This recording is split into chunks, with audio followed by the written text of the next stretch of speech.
el- le cedo a usted el hospedador para que esta noche usted nos ayude, de verdad, en la avenida de los perinatólogos para el área, para el Hospital Regional de Santa Ana.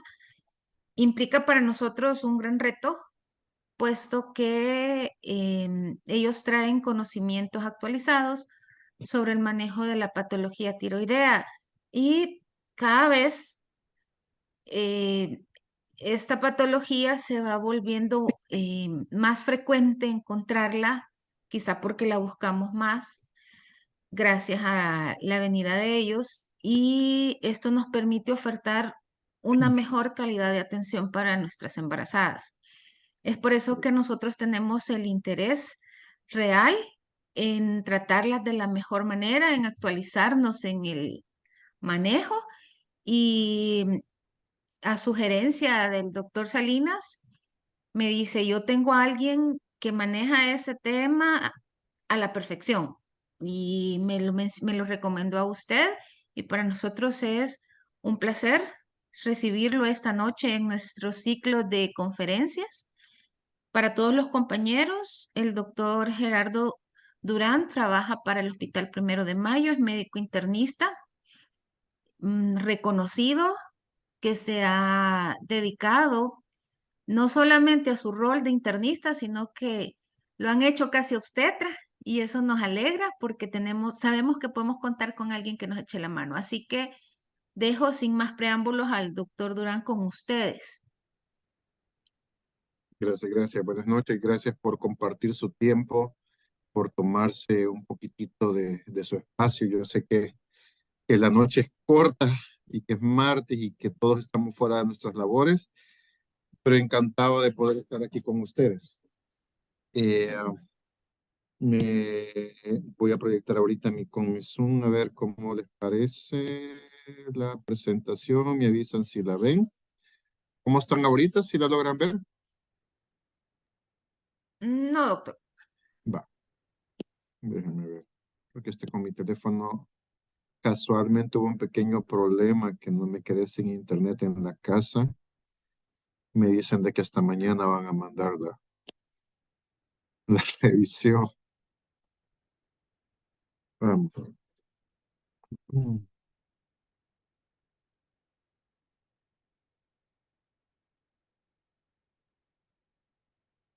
Ahorita sí, ¿verdad? Sí, doctor, ya se ve. Va. Ok, sin más preámbulo, pues bienvenidos a todos. Como les mencionaba, mi nombre es Gerardo Durán, encantado de estar con ustedes. Vamos a hacer una pequeña revisión, principalmente, tal vez no a grandes rasgos, ¿verdad? Centrada en patologías preventivas realmente o desde el punto de vista preventivo, eh, y qué hacer en primer y segundo nivel con respecto a los tratamientos preventivos. Ahora, ¿por qué es importante esta enfermedad realmente sobre el embarazo? Para todos es sabido de que la enfermedad tiroidea sigue siendo en este momento la segunda causa de enfermedad endocrina, solamente superada por la diabetes, ¿sí? Ahora, la patología tiroidea en general es 5 veces más frecuente en la mujer. Dentro de las patologías propiamente como enfermedad tiroidea tenemos una enfermedad positiva, es decir, aquellas mujeres que solo tienen anticuerpos antiperoxidasa positivos sin tener ninguna enfermedad expresa para ese momento. Ese porcentaje lo podemos encontrar cuantitativamente en un 5 a un 10%. La enfermedad hipotiroidea la podemos dividir en base a su valor numérico en hipotiroidismo subclínico e hipotiroidismo clínico. El hipotiroidismo clínico representa más o menos a un 2 a un 4.5% de frecuencia, superada un poco por las manifestaciones o por la presentación de hipotiroidismo subclínico. Y la gran olvidada, aunque cuantitativamente menos frecuente, pero sí con un potencial de riesgo de complicación alto es el hipertiroidismo, que gracias a Dios solo representa menos del 1%.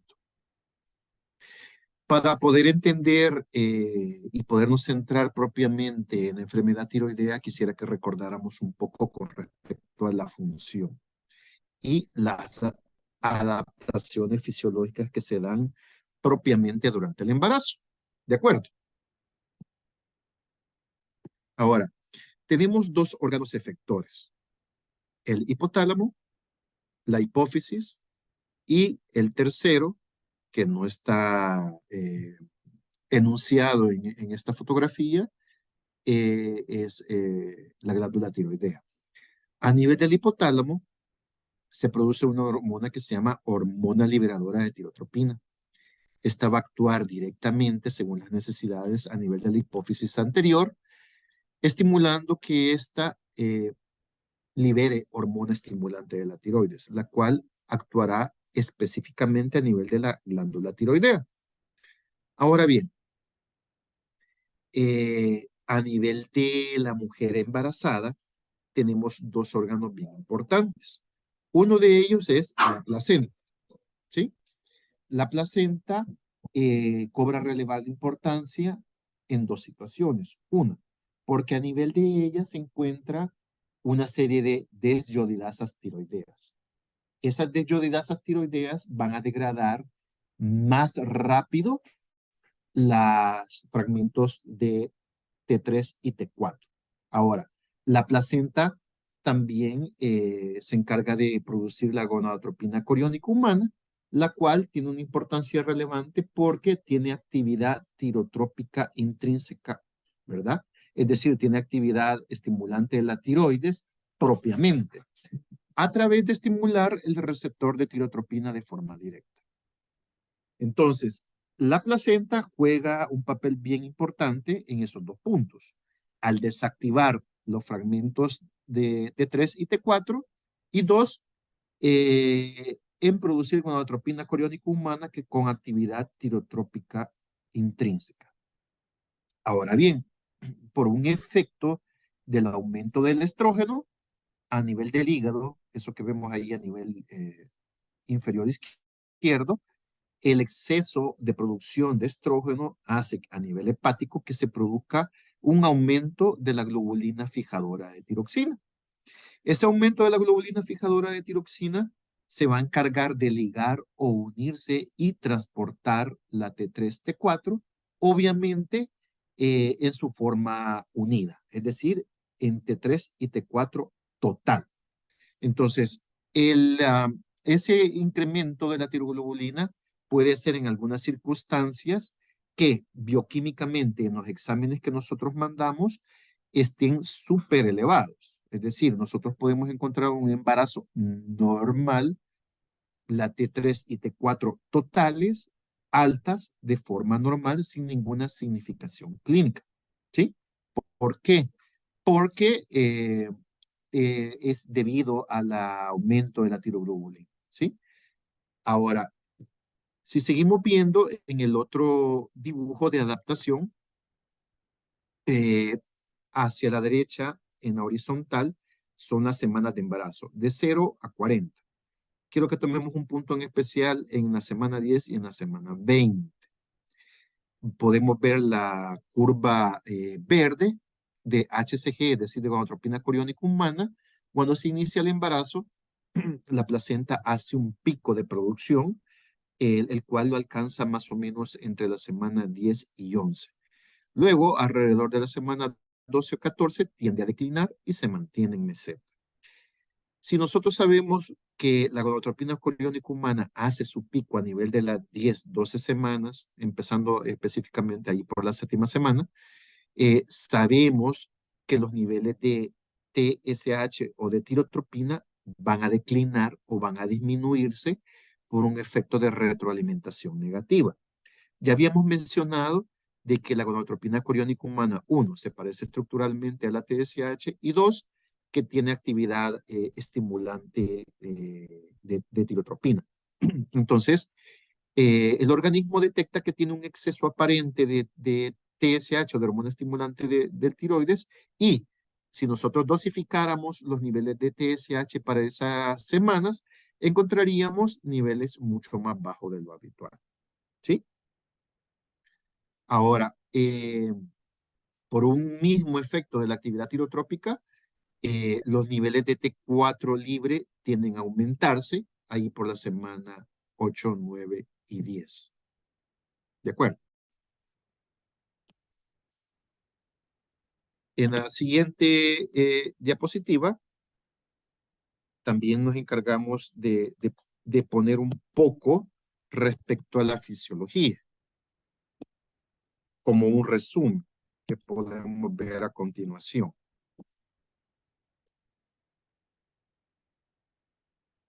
Lo quiero en esto.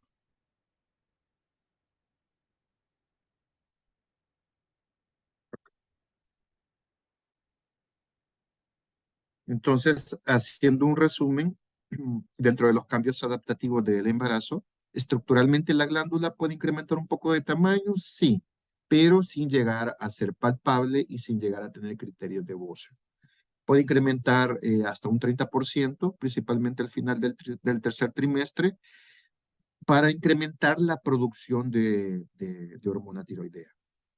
Entonces, en el embarazo se produce un incremento de estrógenos, los cuales van a, como mencionábamos, incrementar la producción de globulina fijadora de tiroxina, lo cual va a hacer que fije los fragmentos totales y se van a incrementar sin ninguna significación clínica. Por lo tanto, la medición de estas sustancias, es decir, las de 3T4 totales, son irrelevantes en el embarazo, no tienen ninguna utilidad clínica y son un gasto de laboratorio mandarlos en la mujer embarazada.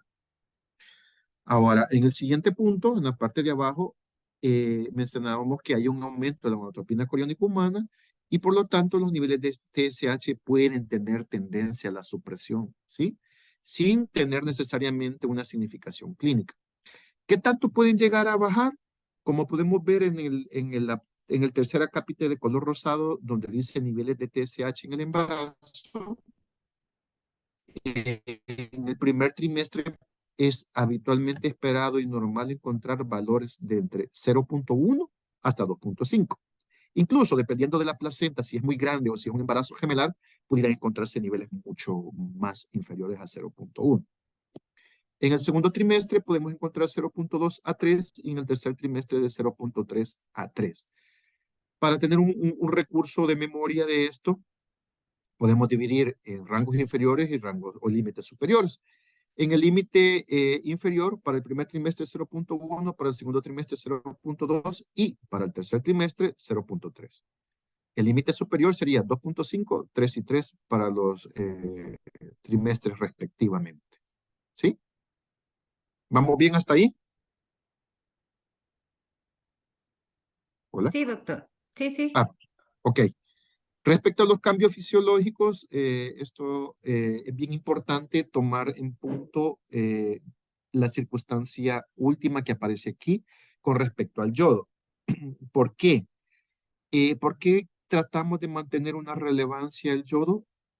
Primero, porque en el embarazo, en el país, a pesar de que somos un clasificado según la Organización Mundial de la Salud con niveles terapéuticos adecuados, inclusive por el límite superior de lo normal de yodo en la suplementación, hay una tendencia a tener siempre deficiencia de yodo, ¿sí?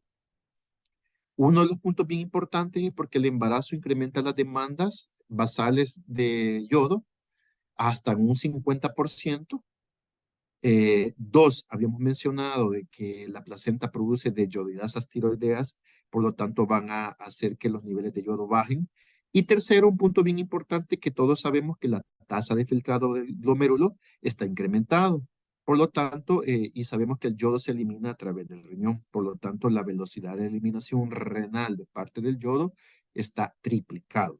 Por lo tanto, tenemos en una mujer embarazada todo el caldo para poder producir enfermedades tiroideas por deficiencia de yodo. Ahora, este tema en general ha sido sacado de la guía del 2017 de la ATA. Algo bien importante que tienen las guías es, como les mencionaba, no son, digamos que una ley o algo escrito en piedra, ¿sí? Son modificables en el tiempo y lo que hoy es, de repente en el futuro ya no. Ahora, la cuestión es que estas guías tienen dos limitantes. Uno, la mayoría de estudios tendrían que hacerse comparativos, es decir, si nosotros queremos sacar la verdad estadística, tendríamos que dejar una mujer embarazada tratada y una mujer embarazada no tratada. Obviamente, no se puede éticamente. Entonces, los niveles de fortaleza para las recomendaciones casi siempre son débiles. Muy poquitos son o que tienen un carácter fuerte de recomendación. Cuando ellos hacen referencia a que no hay un dato fuerte de recomendación, no significa no se use, sino que estadísticamente no se puede avalar y que queda a criterio. Ahora, el problema de esta guía es que la mayoría de, o por no decir todos los algoritmos de diagnóstico publicados, lo que buscan es definir enfermedad tiroidea, ¿sí? Y no buscar implicaciones obstétricas. Es decir, lo que buscan es definir qué es un hipotiroidismo, qué es hipertiroidismo, qué es un hipotiroidismo subclínico, pero no las implicaciones que tiene tratar estas enfermedades sobre coeficientes intelectuales, reducción del riesgo de mortalidad o de enfermedades perinatales. Entonces, ese ha sido el error de esta guía, porque lo que busca es definición de términos.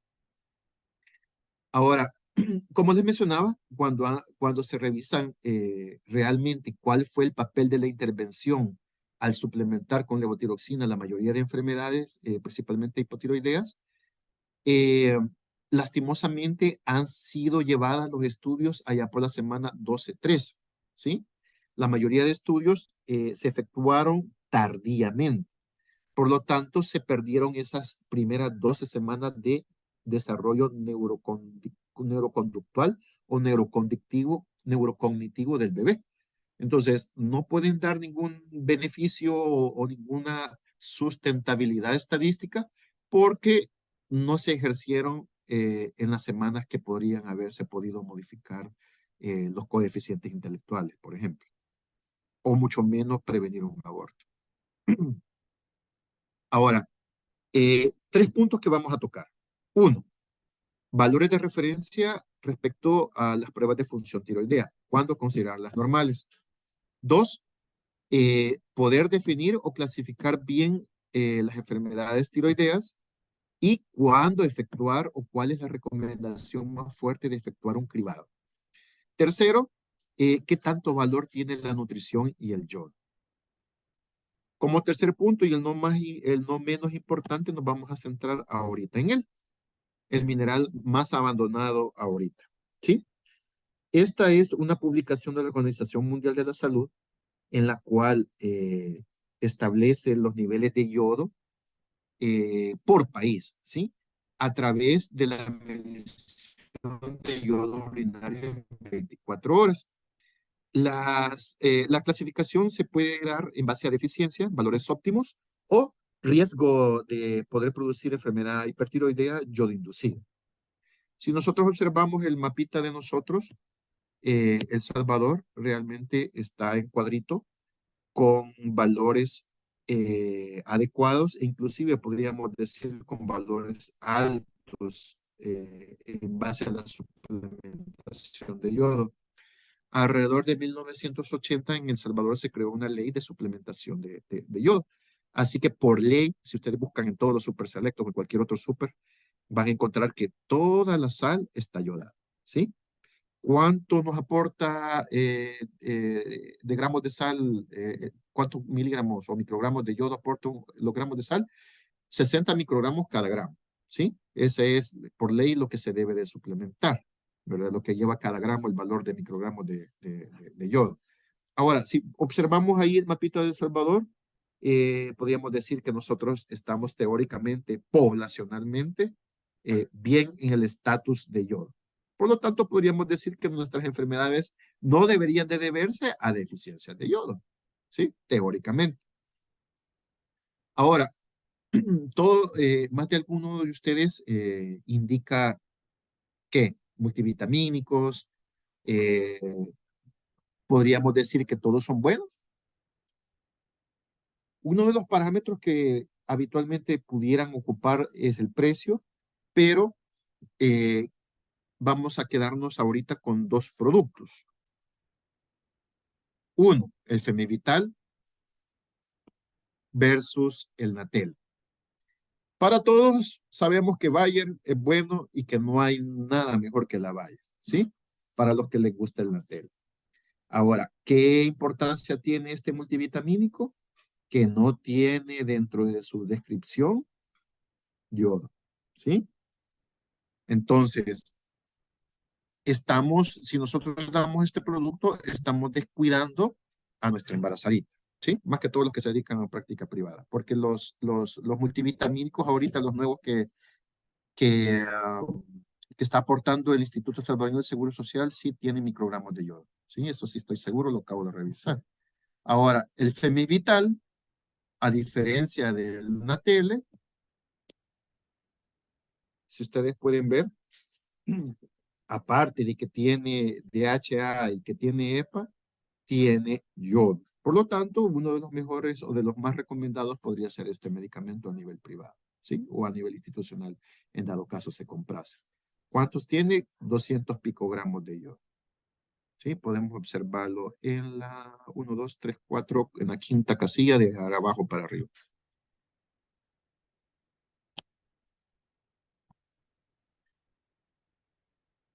Ahora bien, ¿en qué momento deberíamos de usar yodo? Tenemos tres grandes etapas para el uso del yodo, ¿sí? Uno, previo a embarazarse. No solamente el ácido fólico es importante para poder evitar enfermedades desde el punto de vista por deficiencia de yodo, es decir, hipotiroidismo clínico o subclínico, es imprescindible que la mujer ingiera dosis de yodo por lo menos 2 o 3 meses antes de embarazarse. Durante la gestación también es importante e incluso durante la lactancia también para poder hacer el paso a través de la lactancia de yodo, ¿sí? Ahora, la Organización Mundial de la Salud recomienda para las mujeres embarazadas y que están lactando 250 microgramos. Para una mujer que planea el embarazo, la dosis mínima debe de ser de 150 microgramos día. Según esta guía, de 220 microgramos para mujeres embarazadas y para mujeres que están dando amamantamiento hasta 290 microgramos. Pero en general, digamos que para no olvidar el dato, 250 microgramos estaría bien, tanto para la mujer que desea embarazarse y para la mujer que está gestando y la que está lactando, ¿sí? Por lo tanto, deberíamos de dejar, el único aporte que tenemos nosotros institucionalmente son los multivitamínicos, ¿sí? En los multivitamínicos ya lleva 400 microgramos de yodo, el que tenemos nosotros, entonces tendríamos que estarle dando por lo menos 2 meses o 3 meses antes de embarazarse junto con el ácido fólico e inclusive durante el embarazo y durante la lactancia, ¿sí? Eh, ahora bien, ¿hay un límite superior de yodo? Sí, hasta 500 microgramos. Valores arriba de esos han sido asociados a disfunción tiroidea transitoria. Se puede suprimir inclusive la función tiroidea y generar hipotiroidismo de forma refleja. Un dato bien importante que quiero que recordemos es este pequeño dato. Como les mencionaba, a través de la dieta nosotros podemos suplementar los niveles de yodo, sí, pero tendría que estar tomando alrededor de qué. Si nosotros decimos que 150 microgramos día debería estar recibiendo, debería recibir por lo menos 4 gramos de sal, lo cual no es recomendable. Entonces podríamos agregarlo también en base a lácteos, en base a pescado, ¿verdad?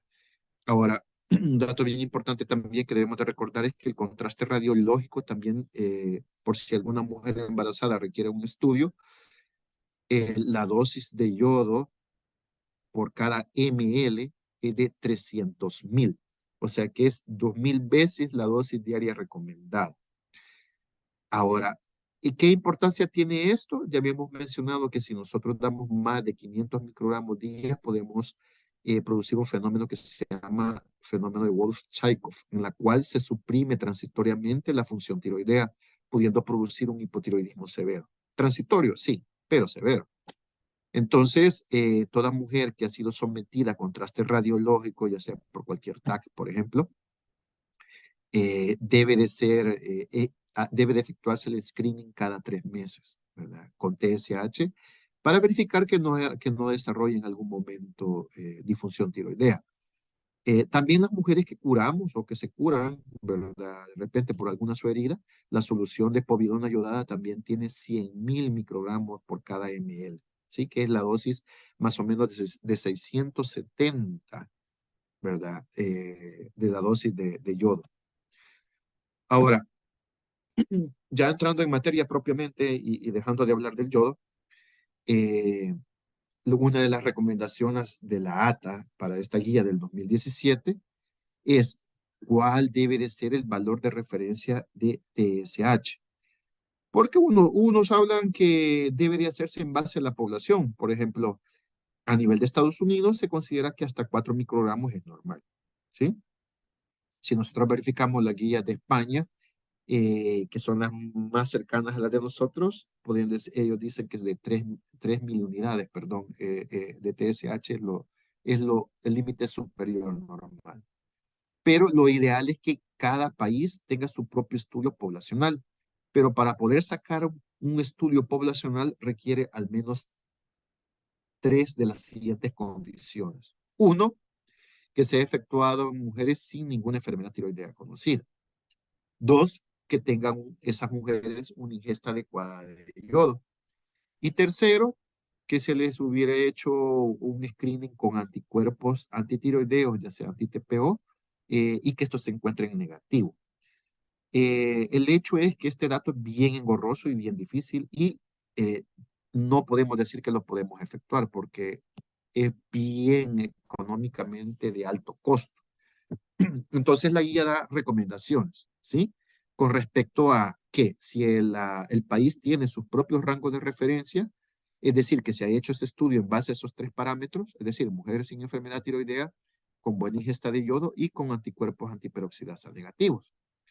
Si tenemos eso, entonces tenemos nuestros propios valores de referencia, que sería lo ideal.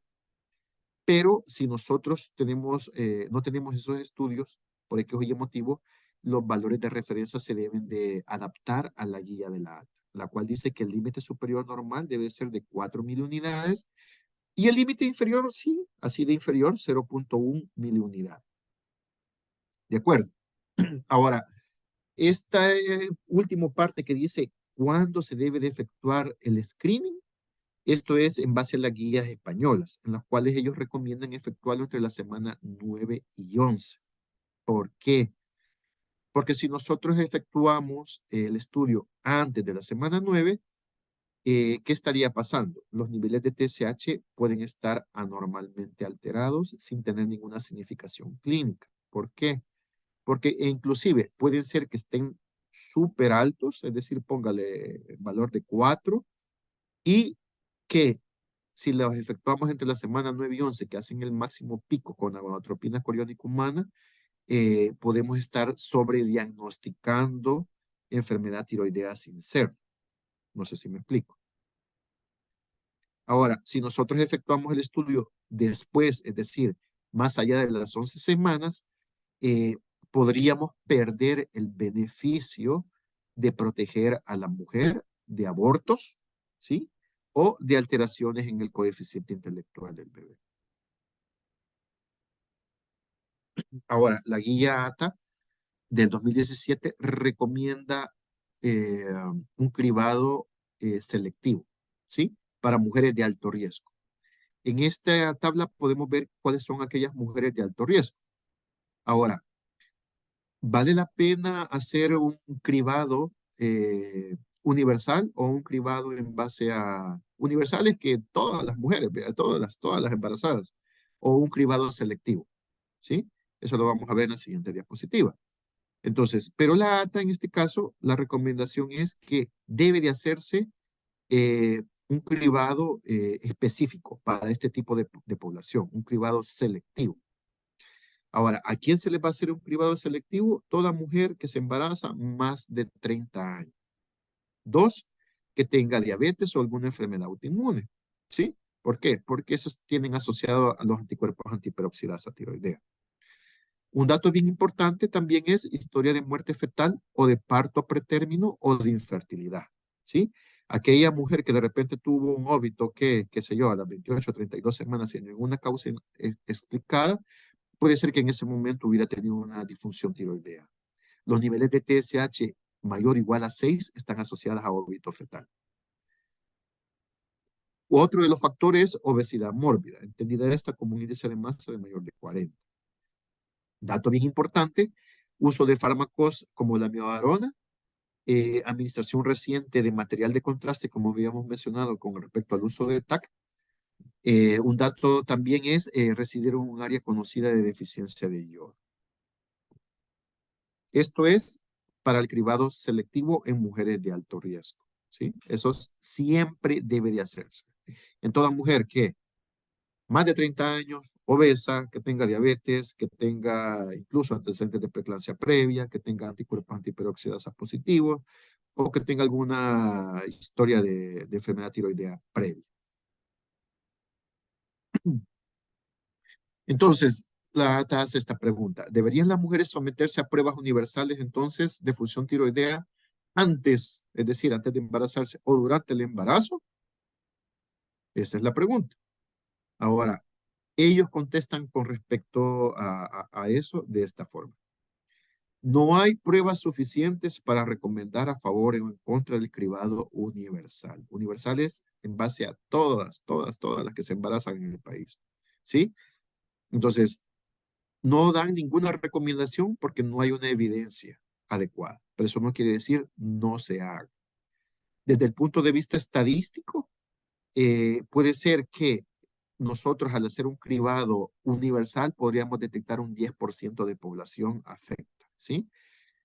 Se sabe que el 10%, como habíamos mencionado en la primera diapositiva, alrededor del 9 o un 10% de la población normalmente de un país puede tener anticuerpos antiperoxidasa tiroidea, es decir, una enfermedad tiroidea latente.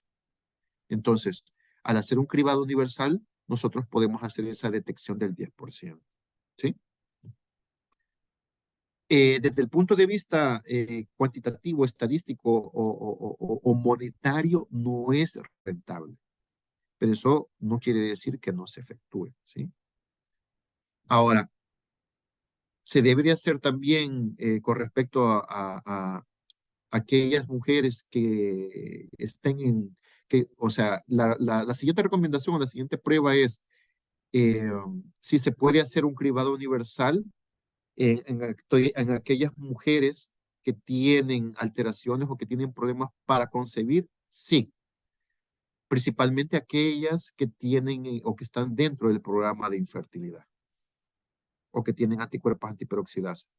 Ellos no lo recomiendan, pero sí, siempre se debe hacer en todas las mujeres que están en programa de infertilidad o que han tenido con mucha más razón historias de aborto. Entonces, este con respecto al documento de la SEGO, que es la Sociedad Española de Ginecología y Obstetricia, la recomendación es que se efectúe el cribado universal en todas aquellas mujeres embarazadas sanas, cuando debe de efectuarse entre las semanas 9 y 11. La prueba solicitada estándar solo es TSH, nada de andar mandando T3, T4, mucho menos los fragmentos totales, porque los fragmentos totales ya habíamos mencionado que son irrelevantes, ¿sí? Ahora, los pacientes de alto riesgo obstétrico, es decir, los pacientes de alto riesgo a padecer enfermedad por disfunción tiroidea, como habíamos mencionado, índices de masa más de 40, historia de muerte fetal, abortadoras recurrentes, muertes o óbitos, partos prematuros, etc. ¿En qué momento debería de efectuársele? En el momento de idealmente antes de embarazarse para poder corregir o tan temprano como se efectúe el embarazo, obviamente entre la semana 9 y 11. ¿Qué prueba se debe de efectuar? La TSH, T4 libre y anticuerpos antiperoxidasa tiroidea. Ahora, si nosotros encontráramos alguna disfunción tiroidea, nuestro nivel meta siempre debe de ser mantener un nivel de TSH por debajo de 2.5 miliunidades. Esa es la meta en general. Pero lo ideal es que se mantenga en el límite superior del tercio inferior, es decir, ahí por 1.2, 1.5. Entonces, el objetivo terapéutico es que se mantenga durante el primer trimestre de 0.1 y no más de 2.5. ¿Sí? Ahora, vamos a intentar definir en base a patologías. Primero, el hipotiroidismo clínico, el hipotiroidismo subclínico, la hipotiroxinemia aislada y la presencia de inmunidad, es decir, mujeres con anticuerpos antiperoxidasa positivos.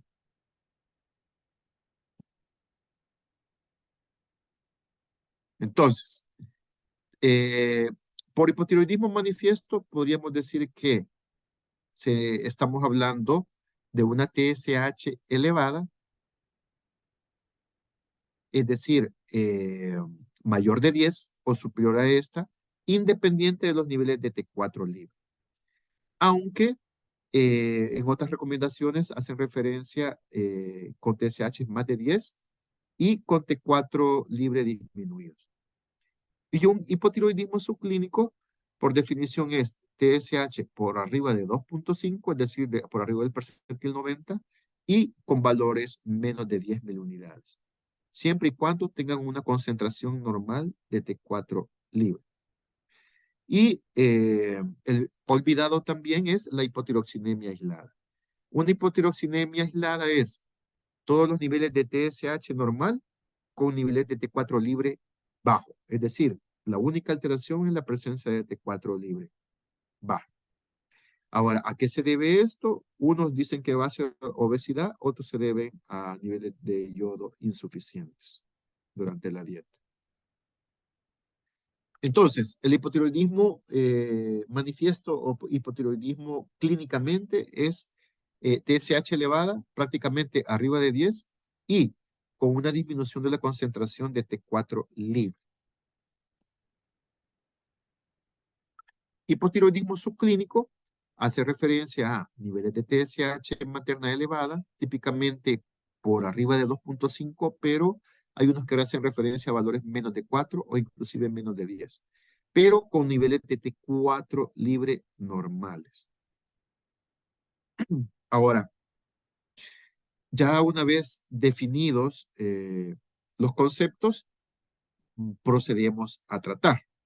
Lo primero, cuando tenemos la mujer embarazada es, ¿le vamos a hacer screening universal o le vamos a hacer screening selectivo? La recomendación de la ATA ya habíamos mencionado que desde el punto de vista cuantitativo o económico, poblacional, lo mejor es hacerle en base a hacerlo selectivamente.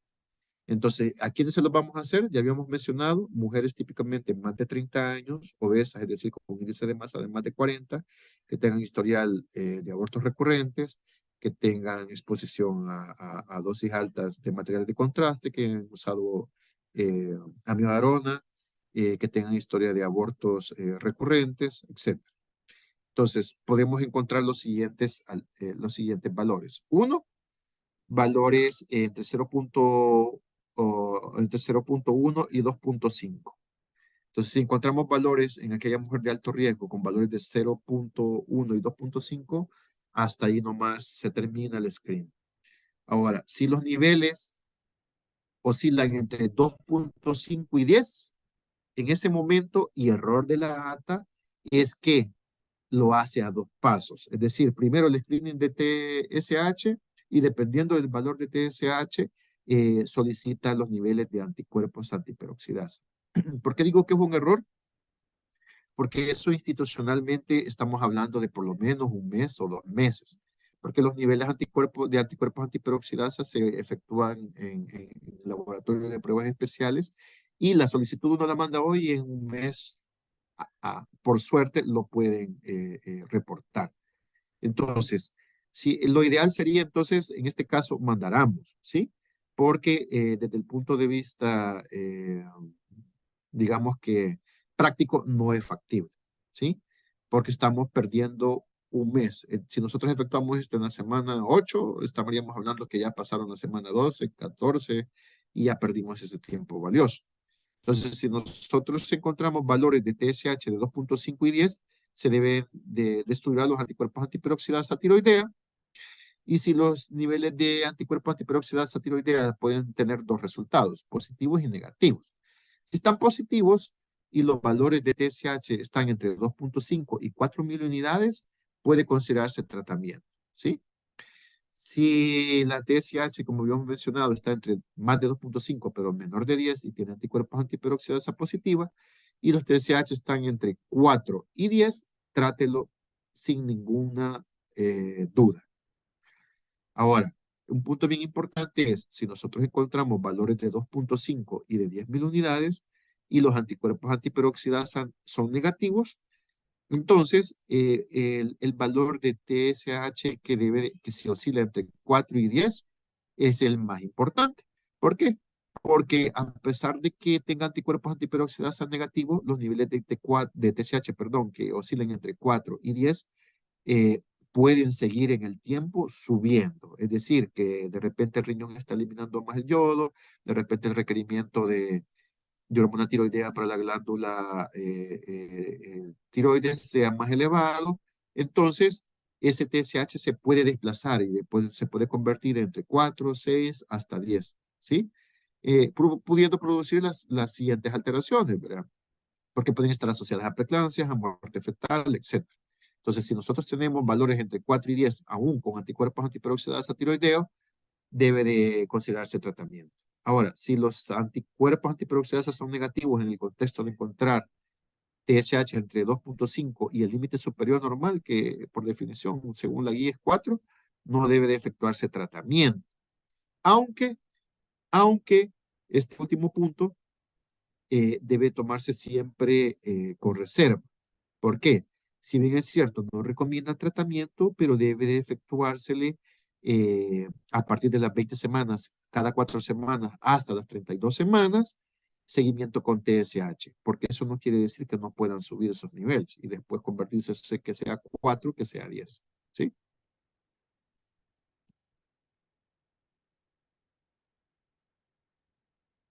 Ahora, como habíamos mencionado, la hipotiroxinemia aislada es se define con TSH en límites normales y T4 libre disminuidas, típicamente en el percentil 5 o en el percentil de 1.5. ¿Por qué es importante la hipotirocinemia aislada y lo traigo a colación a cada rato? Porque si nosotros sabemos que es debida a obesidad y debida a deficiencia de yodo, es prevenible, ¿sí? Y lo importante es que no existe un screening universal o que le diga, mire, efectúe los niveles de T4 libre en tal semana para poder prevenir esto. Pero el problema es que si no existe un screening para poderla documentar, pero ha sido asociada grandemente a niveles de coeficiente intelectuales bajos en los bebés. Incluso el no tratarlos, si se documentasen y no se tratasen, pueden reducir un tanto hasta más del percentil 10 el coeficiente intelectual o más o una caída del IQ de más de 10 puntos.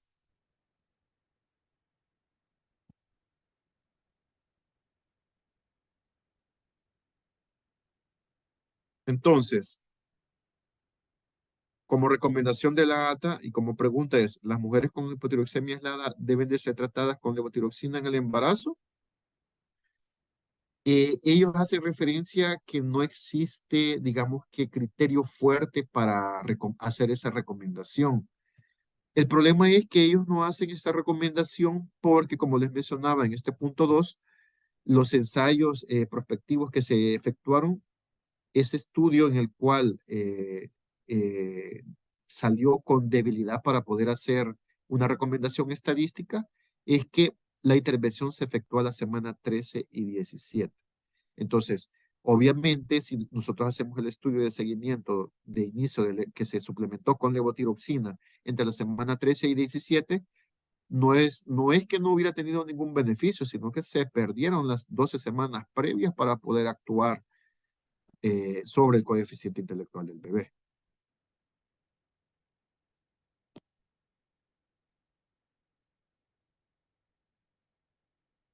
Entonces, la guía en este caso dice, la hipotiroxemia aislada no debe tratarse en forma rutinaria durante el embarazo, pero su recomendación es débil, ¿sí? Eso no quiere decir no lo haga, no hay que entender eso, sino que la recomendación es débil, como les menciono, en el punto 2, dos ensayos de intervención prospectivos, en el cual en ese ensayo se documentaron las mujeres con hipotiroxinemia aislada y se empezó a suplementar con levotiroxina. El problema es que empezó el estudio entre la semana 13 y 17. Por lo tanto, no iba a haber ningún beneficio con respecto al coeficiente intelectual, porque todo el deterioro ya se había efectuado en las primeras 12 semanas. Esto es lo mismo. Ahora, esto es, digamos que un resumen similar a lo previo. Esto con respecto a digamos que no nos vamos a confundir más ahorita con respecto a eso. Ahora, eh, este dato lo traigo a cuenta con respecto a cómo darle seguimiento a aquellas mujeres que se documentaron como enfermedad tiroidea durante el embarazo y qué dosis estuvo usando y si vale la pena continuarle suplementando, si es necesario suplementarle o si puede suspender. Ahora, en aquellas mujeres que tienen los siguientes diagnósticos: hipotiroidismo clínico, hipotiroidismo subclínico con anticuerpos antiperoxidasa positiva o hipotiroidismo subclínico con anticuerpos antiperoxidasa negativos, los tres tienen diferente manejo.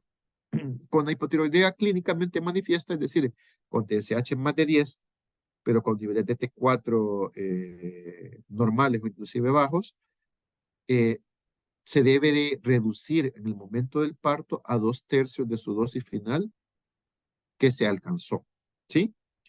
Pero eso tiene un excepto. En aquellas mujeres que tienen autoinmunidad, es decir, que han tenido hipotiroidismo por tiroiditis de Hashimoto, hay que mantener inclusive un 20% más de su dosis, ¿sí? Para evitar que entre en problemas. El siguiente control se debería de efectuar más o menos a las 6 semanas solamente con un nivel de TSH. No antes, no después. Respecto al hipotiroidismo subclínico con anticuerpos antiperoxidasa positiva, esto se le puede disminuir a la mitad. Es decir, si usaba 50 microgramos, se debe de reducir a 25 microgramos y control en 6 semanas.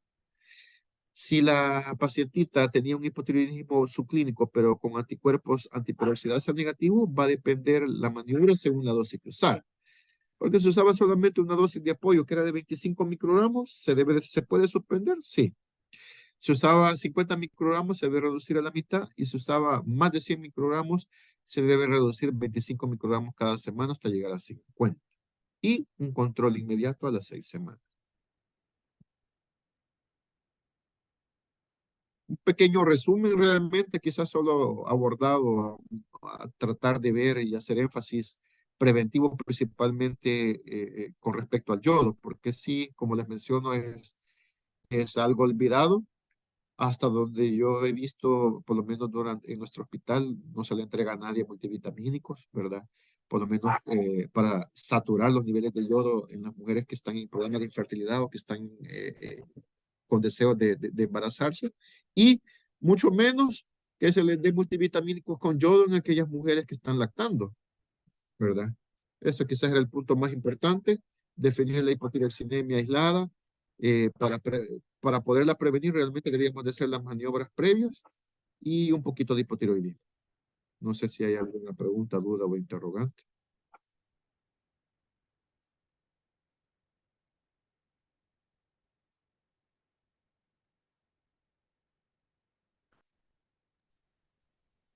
Buenas noches, doctor. Una consulta. Si ya pasó la semana de la 9 a la 11, y no se hizo el tamizaje de hipotiroidismo. Ujú. ¿Se mantiene los criterios durante el durante lo que resta del embarazo para hacer el tamizaje, o se agregan más criterios, o cuál es el mejor momento para volver a mandar pruebas? Sí, cada caso es individualizado. Ahora, si nosotros nos centramos en los de alto riesgo, estas debe de efectuársele de tan temprano, de las 9 a las 11, luego cada 4, si son normales, ¿verdad? Los niveles de TSH, cada 4 semanas hasta la semana 32, los niveles de TSH, porque el beneficio de hacerlo tempranamente es para mejorar los coeficientes intelectuales y para disminuir el riesgo de aborto.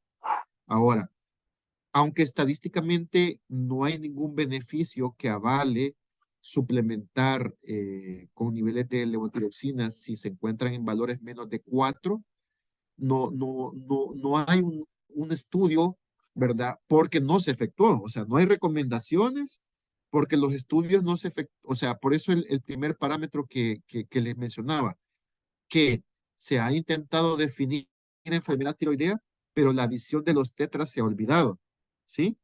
Entonces, ¿a qué me refiero con eso? De que los estudios lo único que han buscado es definir valores y no cuál ha sido la implicación de suplementar con levotiroxina para prevenir, por ejemplo, frecuencia de preeclampsia, atonías uterinas, muerte fetal u óbito, ¿verdad? No hay un estudio estadísticamente diga si se logró disminuir, ¿verdad? Al ejercer esa acción. Pero la recomendación es, en toda mujer de alto riesgo, como ya habíamos definido, debe hacerse el screening con TSH siempre como seguimiento. ¿Por qué? Porque potencialmente siempre lo puede elevar, porque el embarazo es dinámico, de repente tiene mayor deficiencia de yodo y va a empezar a tener mayor tendencia a subir esa TSH. Entonces puede incrementarle los riesgos de muerte fetal, puede incrementarle las enfermedades hipertensivas, etcétera, etcétera, etcétera. Entonces, la primera maniobra es para disminuir la probabilidad de aborto y niños con coeficiente intelectual bajos, ¿sí? Para el primer trimestre. Pero las siguientes mediciones son para disminuir las probabilidades de preeclampsia, ¿verdad? De óbito, etcétera. No sé si me explico. Sí, sí, doctor. Una pregunta. ¿Hay alguna, bueno, yo tengo una paciente diabética y llega y por kilo de peso, yo le calculo la dosis de insulina, pero ¿hay alguna fórmula para calcular con cuánto levotiroxina puedo iniciar el tratamiento? Sí, está por kilo de peso, pero yo le invitaría a la forma más fácil, que la tiene eh, la Academia Americana de Tiroides, que en base al nivel de TSH, si TSH entre 0. Perdón, si TSH entre 5 y 10, más de 10, y perdón, si TSH entre 4 y 10, más de 10 y 20. Ahora, si la TSH está entre 5 y 10, debe de ponerle 100 microgramos. Si la TSH es más de 10, 150 microgramos, y si la TSH es más de 20, 200 microgramos. Perdón, doctor, hubo ahí quizás hubo alguna interferencia. ¿Me podrías repetir esos datos? Sí, ahora, en base a los niveles de TSH, hay dos formas como los cuales los puedes suplementar. En base a los niveles de TSH encontrados o en base al kilo de peso. ¿Sí? En base a la TSH documentada, lo puede poner entre 5 y 10, o sea, si el TSH que usted se lo documentó fue entre 5 y 10, entre 10 y 20 y más, y más de 20. Entonces, entre 5 y 10, la recomendación es iniciar con 100 microgramos. Si la TSH anda menos de eso, es decir, o sea, el problema es que para poder definirlo, tendríamos que decir que sea 4, ¿verdad? Por indicación de la ATA. Pero nosotros tomamos como límite superior normal el valor del embarazo, ¿sí? El límite por trimestre. Entonces, si usted tiene TSH entre 3 y 5, le incrementa o inicia con 50 microgramos. Si tiene entre 5 y 10, 100 microgramos. Y si tiene entre 10 y 20, 150 microgramos. Y si tiene más de 20, 200 microgramos. No sé si me... O sea, quizás así en el aire cuesta un poquito. Sí, sí, no, sí, hoy sí se le escucha, es que se oyó una interferencia. Dice que uno de los grandes problemas que tenemos aquí en Santa Ana es que nosotros no procesamos hormona tiroidea, no procesamos TSH. Entonces nuestras pruebas especiales se van para San Salvador. Bien Entonces, diferida. ¿perdón? Bien diferidas, le digo yo.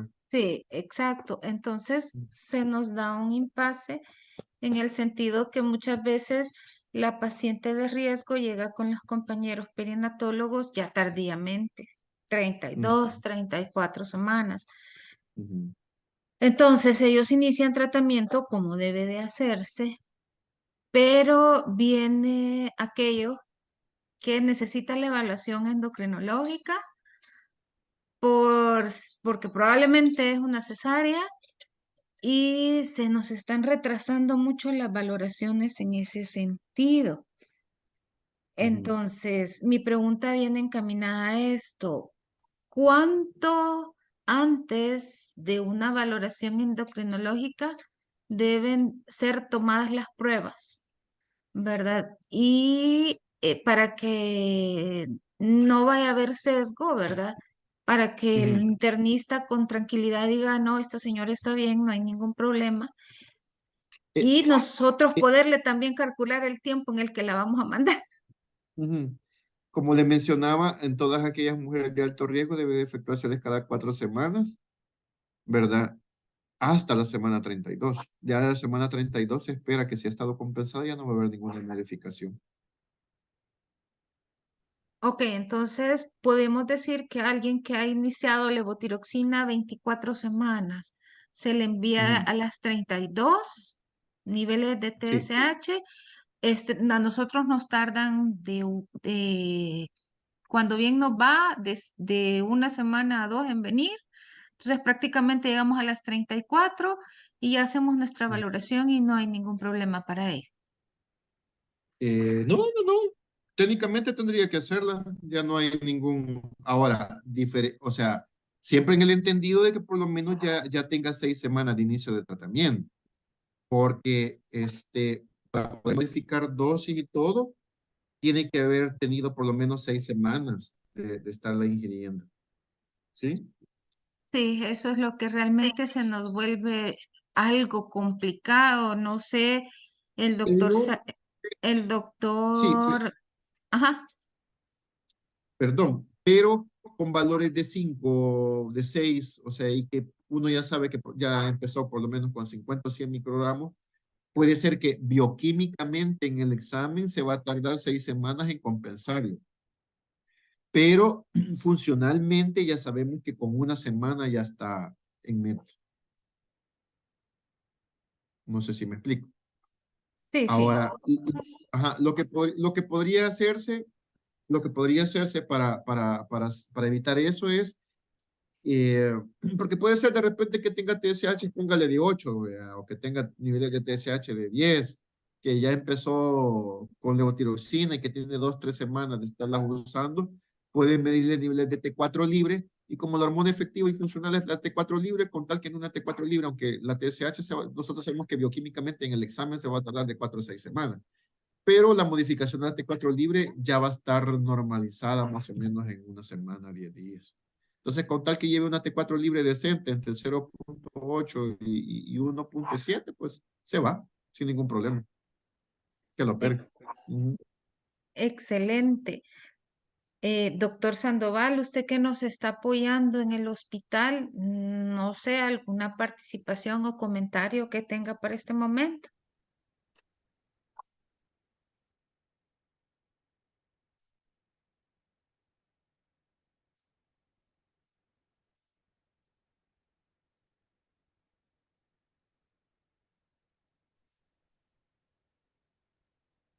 Compañeros, ustedes tienen, sé que esto al, al, al rato y nos va a costar, nos cuesta un poquito, pero no sé, este es el momento para que ventilemos nuestras dudas. ¿Alguien tiene alguna pregunta para el doctor Durán? Buenas noches, doctor. Le saluda el doctor Castro Ábalos. ¿Qué La tal? pregunta específica es si en el Seguro Social, pues porque no lo he visto, nosotros aquí en el hospital no he visto ningún reporte de anticuerpos antiperoxidasa. No sé si aquí en el Seguro Social se hacen o si se hacen en San Sí, sí, se Salvador, hace. pero solo en San Salvador, porque aquí en Santa Ana, y que yo recuerdo, no lo he visto. No sé si los compañeros que están Mm, en consulta externa lo han indicado, si se les han reportado. sí hay. Ok, gracias. Bueno,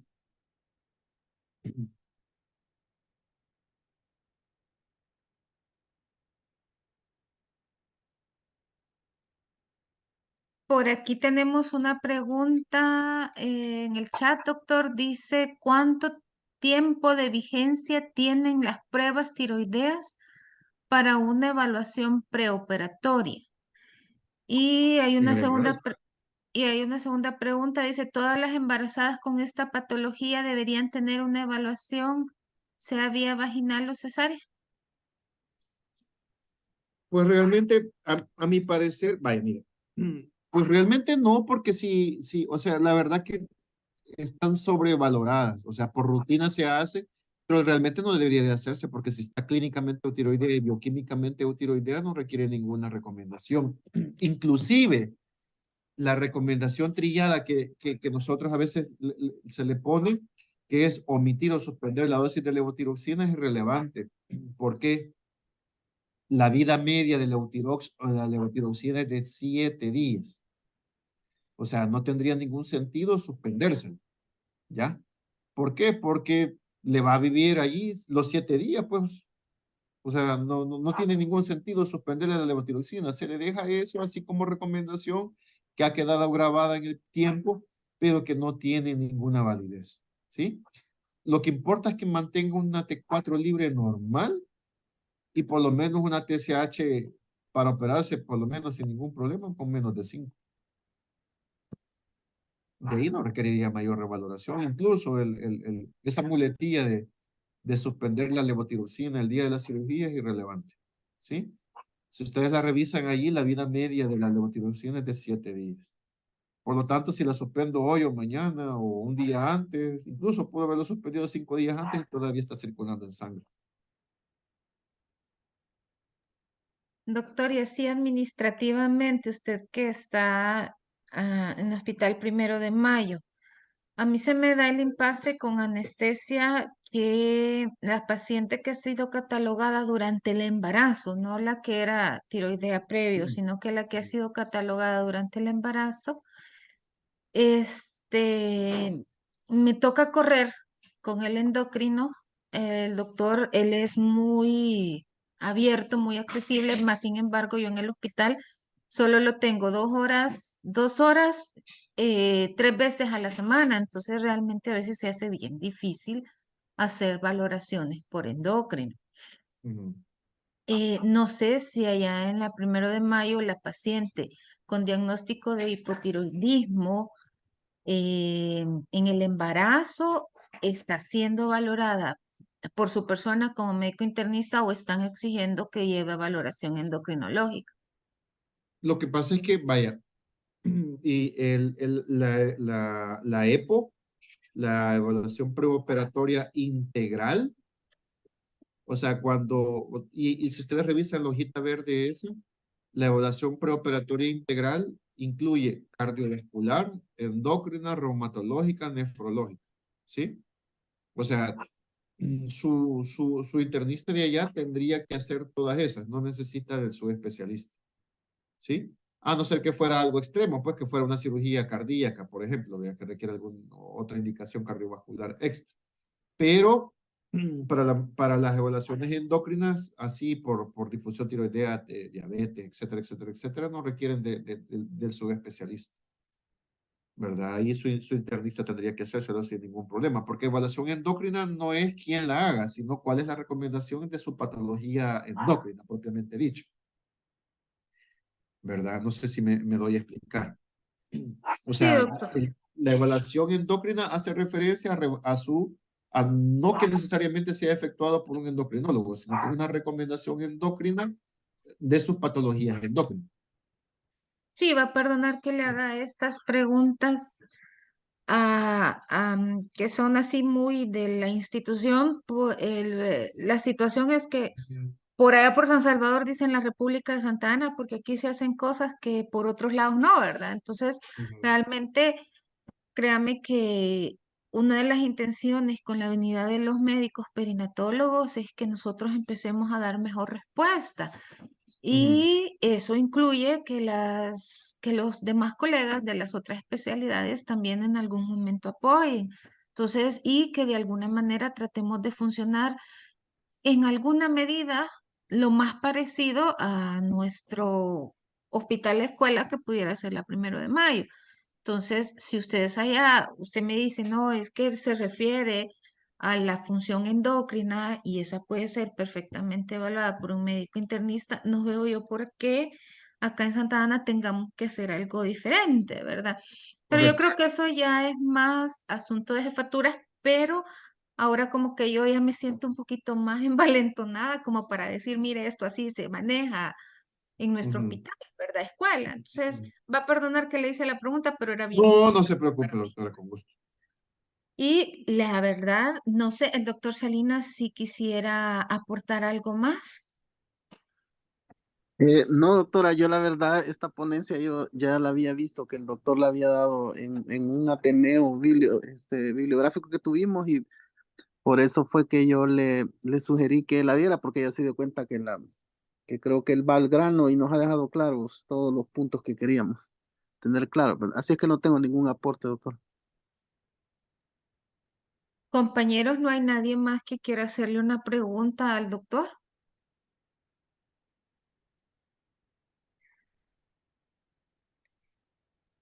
El doctor Sandoval me acaba de escribir que iba conduciendo, que por eso no ha podido participar, pero que ha estado pendiente de la conferencia. A mí no me resta nada más, doctor, que darle las gracias. Realmente nos ha venido a refrescar acerca de algo que pareciera que estaba am, un poco olvidado, ¿verdad? Pero que es necesario que lo retomemos. Ahorita me acaba de escribir alguien, me dice, es recomendable al dar de alta tomar, no, las pruebas tiroideas para cuando llegue al control posparto. ¿Es valedera una evaluación por medicina interna? Yo creo que el doctor ya lo respondió y él mencionaba que a las seis 6 semanas. semanas, ajá, posterior al alta, es que debe Ujú. ser tomada las pruebas tiroideas. Pienso yo que con la estrategia de el control posparto temprano, pienso yo que cuando la paciente tiroidea llegue al control posparto temprano, es el momento para que el ginecólogo indique las pruebas tiroideas. Nosotros lo pudiéramos hacer desde el hospital, mas sin embargo, pienso yo que si lo hacemos nosotros desde el hospital, las pruebas tiroideas me van a llegar a mí, entonces al hospital y no a Ujú. los centros de atención, entonces no van a servir de mayor. Entonces, yo sugiero, esto me lo estaba preguntando la doctora Tejada, que es la coordinadora de la consulta de ginecología, ¿verdad? Entonces yo pienso que ahí en ese sentido, pues mejor que en el control posparto temprano a los 7 días, el médico las indique. Ahora, lo que sí yo retomo y les dejo de tarea a los colegas es que cuando den el alta de una paciente tiroidea, revisemos las dosis con las que se va a ir, ¿verdad? No que se la suspendamos, pero tampoco que se vaya en base a lo que usted estaba mencionando con la misma dosis que estaba intraparto, en el embarazo, perdón. Y la otra pregunta era si es valedera una evaluación por medicina interna. Eso, Katia, es lo que nos vamos a sentar con el doctor López y con anestesiología, ¿verdad? Esa fue la pregunta con el que le hice al doctor, ¿verdad? Pues sí, si en San Salvador se trabaja así, no veo yo por qué no lo podamos hacer nosotros. Sí, Yo porque le está ag- saturando la demanda. Exacto, y Ajá. realmente el endocrinólogo es un solo endocrinólogo hasta donde yo sé, que ve hospital, ve consulta externa Ujú. y ve todo el área de Santa Ana, Metapan, Chalchuapa, Huachapán. Entonces, pienso yo que ya hoy ya tengo como que un poquito más de armas para poder ir a hablar con dirección y con las especialidades correspondientes para poder, pues, tomar decisiones oportunas. Bueno, doctor, yo reiterándole mi agradecimiento, excelente ponencia, como dijo el doctor Salinas, al punto, lo que necesitábamos para tratar de dar la mejor atención a nuestras pacientes. Dios me lo bendiga, muchísimas gracias por su atención y nos vamos a echar un cafecito después, que no sea virtual. Ahí vamos a llegar el Ah, ok. jueves. Gracias. Vaya pues, Gustazo. doctor. Pasen buenas Gusto noches. saludarlo. Muchas gracias, compañeros que se conectaron a poner en práctica todos los conocimientos. Pasen feliz noche. Gustazo.